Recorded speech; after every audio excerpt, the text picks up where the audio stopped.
Lease గడువు ముగిసిపోయిన తర్వాత కూడా క్వాడ్స్ అక్రమ మైనింగ్ కు పాల్పడ్డ మాజీ మంత్రి వైసీపీ సీనియర్ నేత కాకాణి గోవర్ధన్ రెడ్డి మరింత చిక్కుల్లో పడ్డారు. విచారణకు హాజరు కావాలంటూ 3 సార్లు నోటీసులు పంపించినా స్పందించకుండా గత 12 రోజులుగా పరారీలో ఆయన విదేశాలకు పారిపోకుండా రాష్ట్ర పోలీసులు ముందస్తు జాగ్రత్తలు తీసుకున్నారు. గురువారం ఆయనపై లుకౌట్ నోటీసులను జారీ చేశారు.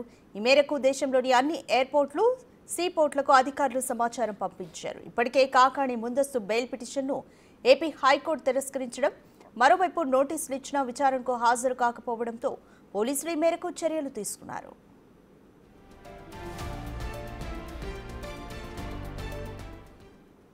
గత 12 రోజులుగా కాకాణి గోవర్ధన్తో పాటు ఈ కేసులో నిందితులుగా మరో 4 కోసం కూడా పోలీసులు అన్వేషిస్తున్నారు.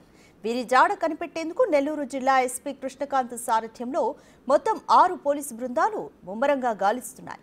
ముఖ్యంగా హైదరాబాద్, బెంగళూరు, చెన్నై నగరాలపై ఈ బృందాలు ప్రత్యేకంగా దృష్టి సారించాయి.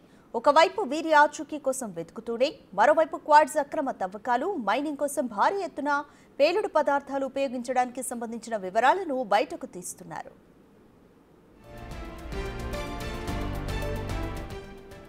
కాగా గనుల లీజ్ ముగిసిన తర్వాత ఏకంగా 250 కోట్ల విలువైన క్వాడ్స్లు తవ్వి విదేశాలకు ఎగుమతి చేశారని కాకాణి గోవర్ధన్ రెడ్డి అభియోగాలు నమోదయ్యాయి.